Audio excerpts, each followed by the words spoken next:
Um problema muito evidente no desenvolvimento do futebol feminino no Brasil é que mesmo o clube que investe e se preocupa com a equipe profissional, em geral, não aposta ou simplesmente não tem categorias anteriores ao sub-20, que são primordiais para o desenvolvimento de um atleta de alto rendimento. Então surge a pergunta, se os times profissionais não estão formando as meninas desde o início, quem é que está fazendo esse trabalho? A resposta está na ação de projetos sociais que se tornaram essenciais para o desenvolvimento do futebol feminino no Brasil.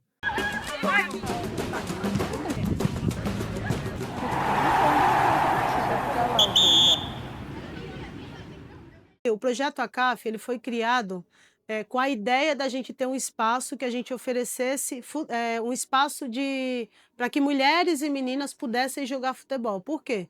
Eu, por exemplo, quando eu era atleta, a gente não tinha essa oportunidade, né? Então, o Isaac, né, idealizou esse projeto de criar um espaço que fosse voltado só para mulheres. E aí a gente começou o projeto com 13 anos. O nosso principal objetivo é a formação dessa mulher. O futebol ele é a ferramenta que a gente usa, né, para essa formação, para essa transformação que a gente proporciona na vida dela. E o que me motivou a abrir o espaço foi justamente não ter espaço para o futebol feminino, né? Como eu falei, tinha 32 campos na época, em São Bernardo do Campo, e nenhum deles tinha um núcleo voltado para o futebol feminino. E hoje a gente atende aí mais de 450 meninas que estão matriculadas aqui esse ano. Já passou pela CAF mais de 2.000 atletas, e muitas atletas aí despontaram também em categorias de base.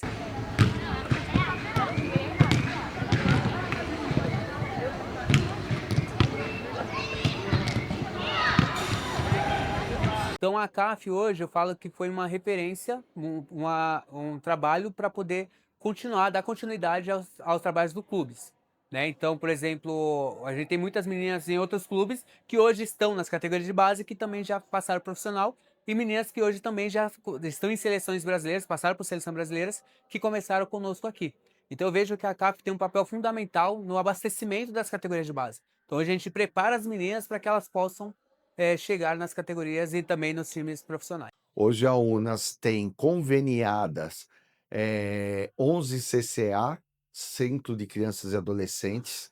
Centro de Criança e Adolescente são crianças de 6 a 14 anos que no contrafluxo da escola eles ficam nessas atividades. Nós temos desde Centro Dia do Idoso, proteção de mulheres, proteção da família, cozinha solidária, rádio comunitária, jornal comunitário, biblioteca comunitária.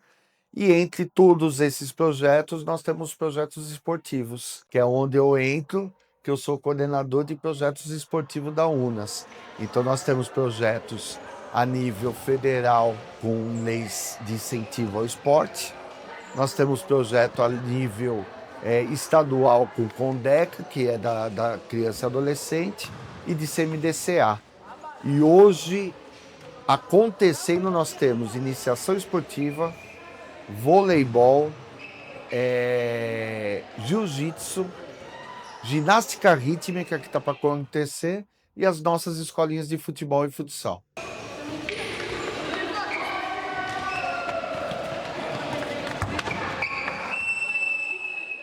E é até bom a gente falar que muitas vezes as pessoas perguntam o que é o Futuras Estrelas, né?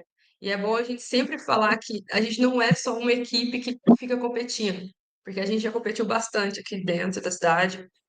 E é bom sempre falar que não é só isso. Nós estamos revelando meninas, a gente está ensinando elas desde a base do fundamento, né? A gente tá abrindo portas para elas, dando oportunidades, né?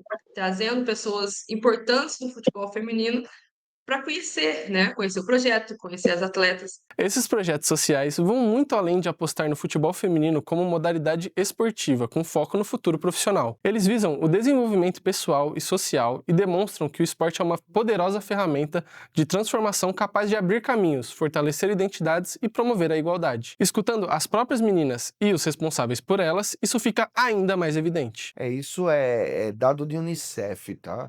Onde tem projeto esportivo, em locais carentes, a violência diminui, tá? Isso é dado oficial. Então, os projetos esportivos são de extrema importância.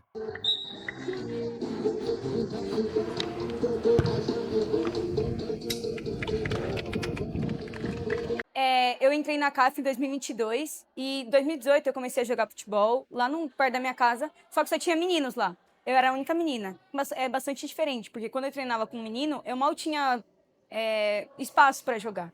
Então não conseguia evoluir. Mas agora, quando eu entrei aqui, tem uma grande diferença que eu consegui evoluir e cheguei à vontade de ir pro profissional. A gente começa sempre treinando mais fundamentos para ter uma base boa, né? Entender direito a história do futebol, jogada. A gente treina bastante condicionamento físico também, porque sem físico não dá para ter uma boa disponibilidade de jogo. A gente também foca bastante em competitividade, mas em ter um ambiente agradável para todo mundo e que seja reconfortante, como um ambiente de paz, assim. Projeto maravilhoso, que ela ama estar aqui, ajudou muito na autoestima dela.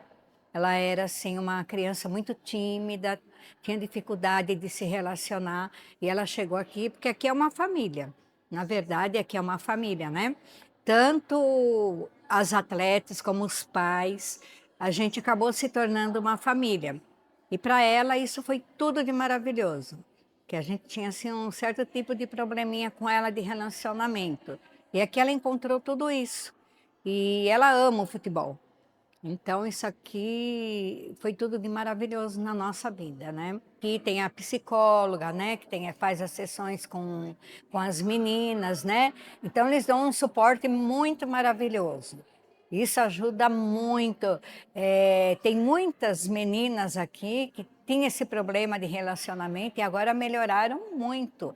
E elas são muito amigas, muito unidas, né?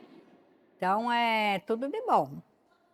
Nossos principais desafios, a gente está vindo numa geração de meninas que está com muitos problemas de saúde mental, muitas questões de ansiedade, autocobrança, elas têm uma autocobrança muito grande, às vezes exacerbada. Então, a gente faz um trabalho aqui, como eu disse, o futebol ele é uma ferramenta, mas a gente tem o trabalho aqui com apoio psicológico, a gente tem uma assistente social, a gente tem as equipes, né, que tem a fisioterapeuta, tem os preparadores físicos, tem preparador de goleiro, tem nutricionista. Então, a gente tenta desenvolver aqui no projeto essa formação integral dela, né? Inclusive, a gente usa a CNV, que é a comunicação não violenta, como um processo de formação para a nossa torcida, porque a gente quer uma torcida diferente da que a gente vê nos estádios, e o futebol feminino está crescendo, está construindo tudo isso nessa base de que a gente quer uma torcida que ela seja acolhedora, incentivadora, motivadora. Esse é o principal processo para a gente construir um futebol feminino diferente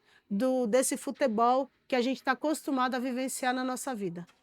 Olha, o Você sempre nosso fala. projeto em si, ele é voltado para isso, não só para revelar futuras estrelas dentro do esporte, mas para ajudar a criar cidadãs de caráter, mulheres mais fortes, mais independentes, né?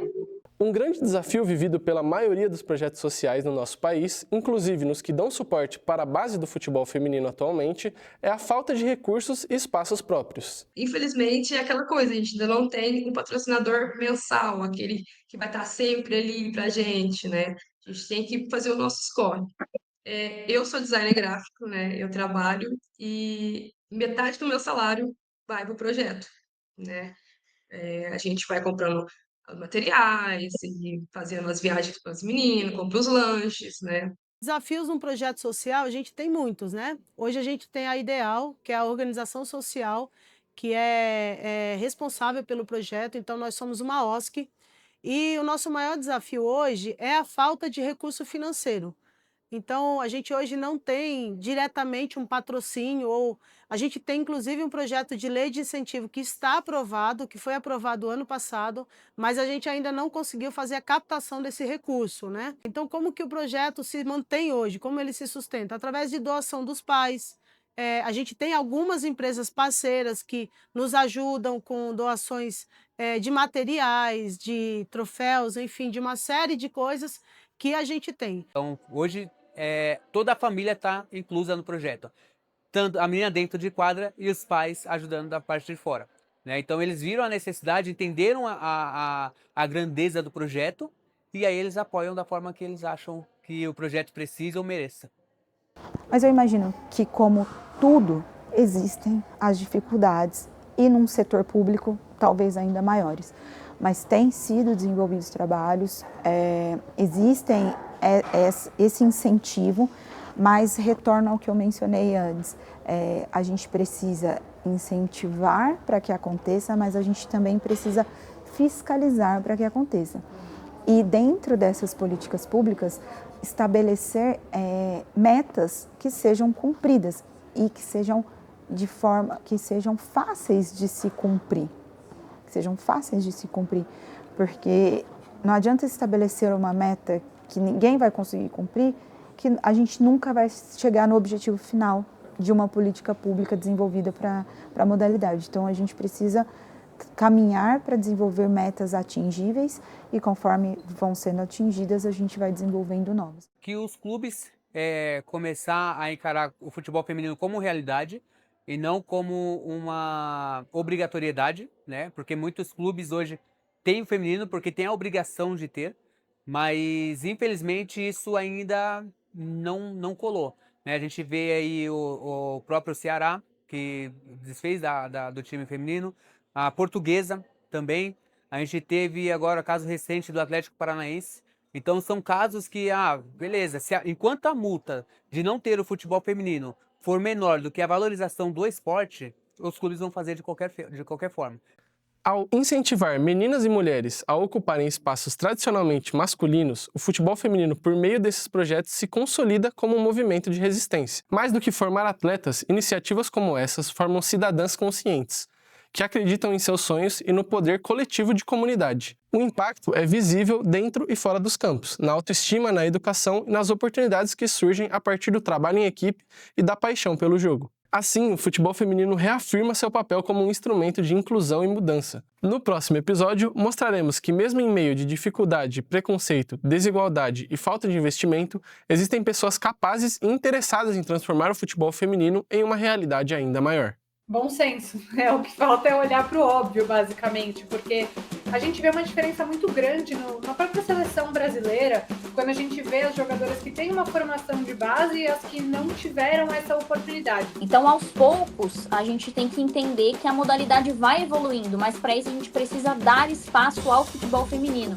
Então, imagina, se o futebol profissional feminino já não tem muito carinho na cobertura no geral, imagina só o futebol de base.